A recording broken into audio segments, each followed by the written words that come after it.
नमस्कार, बिरसा न्यूज 24/7 में आपको स्वागत है। अतिथि देवो भव।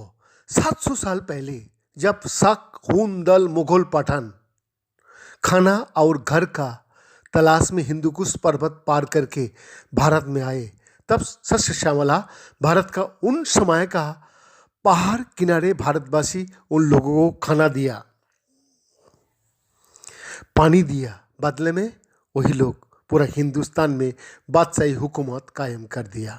जी हाँ, आज जो नेपाल का साथ हो रहा है, जानिए समझिए कितना बदल गया है। 400 साल बादशाही शासन का बाद 300 साल का खतरनाक बानिया अंग्रेज का गुलामी का दौरान नेपाल में इन दिनों अमेरिका का एक सहायता कार्यक्रम ने जारी नेपाल में इन दिनों अमेरिका का एक सहायता कार्यक्रम ने भारी राजनीतिक विवाद पैदा कर दिया है। अमेरिका के मिलेनियम चैलेंज कार्यक्रम के तहत नेपाल का $500 करोड़ मिलना है, लेकिन नेपाल में सरकार में सहयोगी दल और विपक्षी पार्टियों इससे जुड़े समझौतों का मौजूदा स्वरूप का खिलाफ है। उनका कहना है कि समझौता में संशोधन होना चाहिए क्योंकि इसके कुछ प्रावधानों से नेपाल की संप्रभुता को खतरा हो सकता है। अमेरिका और नेपाल का इस समझौता का संसद का समर्थन जरूरी है, लेकिन राजनीतिक दलों और आम जनता का विरोध की वजह से इसका भविष्य आधार में लटका हुआ है। अमेरिका और नेपाल का बीच $50 करोड़ का समझौता 2017 में हुआ था। मिलेनियम चैलेंज कॉरपोरेशन नेपाल यानी कि एमसीसी नेपाल के तहत अमेरिका वहाँ इंफ्रास्ट्रक्चर परियोजनाओं का विकास के लिए $50 करोड़ देने वाला है।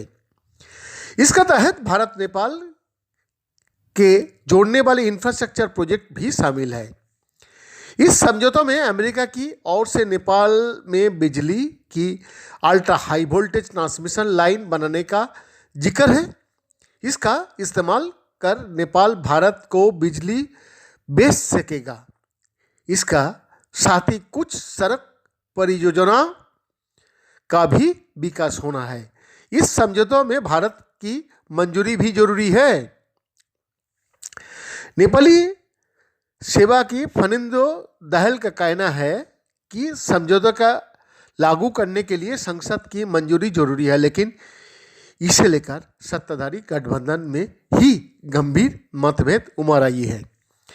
सरकार में शामिल नेपाली कम्युनिस्ट पार्टी यानी कि माओवादी, एकीकृत समाजवादी पार्टी जैसे पार्टियां समझौते का मौजूद स्वरूप को संसद से मंजूरी दिलाने का खिलाफ है। उनका कहना है कि समझौता में कई ऐसा प्रावधान है जो राष्ट्रीय हित का खिलाफ है। कुछ अमेरिकी अधिकारियों के बयानों से भी इस समझौतों को लेकर भ्रम फैला। इन अधिकारियों का कहना था कि ये समझौता अमेरिका की इंडो पैसिफिक रणनीति की मुफिद है। हालांकि बाद में उन्होंने इससे इनकार किया। इससे सरकार में शामिल कम्युनिस्ट पार्टियां भड़क गए। उनका कहना है कि इसका मतलब यही समझौता चीन को असर को रोकने के लिए किया जा रहा है, जबकि नेपाल किसी देश का खिलाफ नहीं जाना चाहता। वो सबसे अच्छे संबंध बनाकर रहना चाहता है।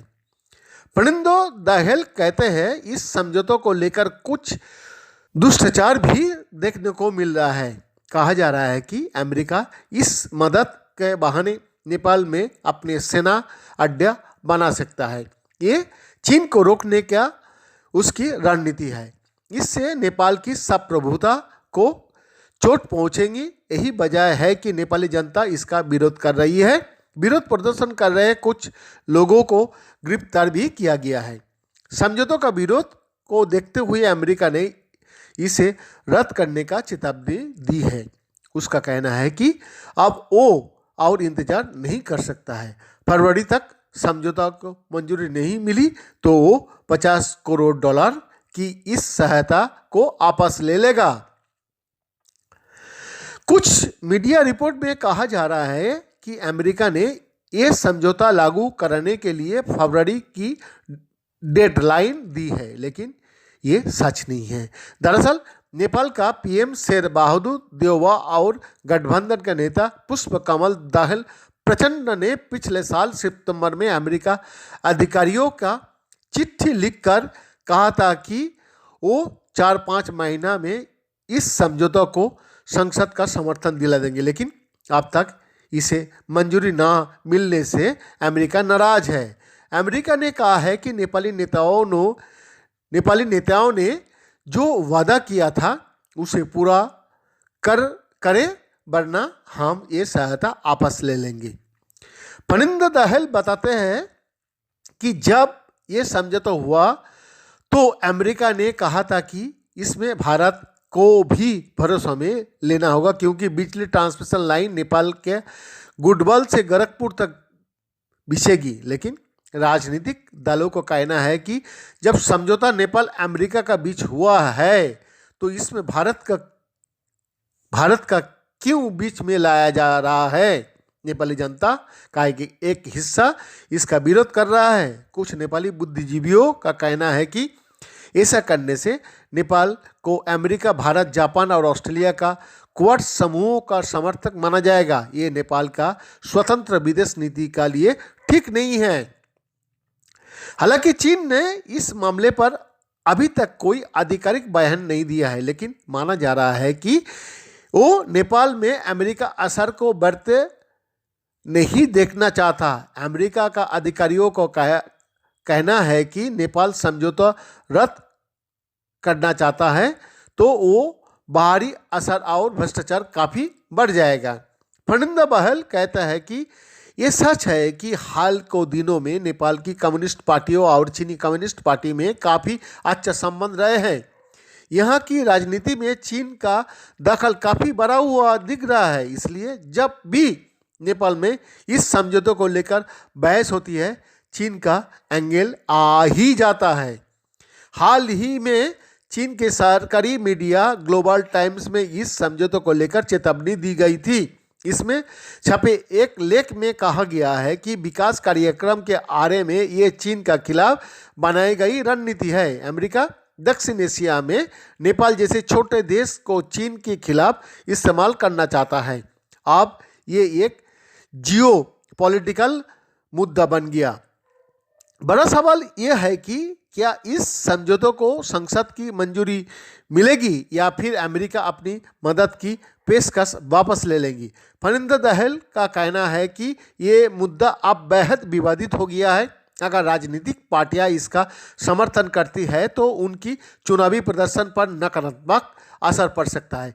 अगले चुनावी दांव पैंचों पर भी इसका असर दिखेगा।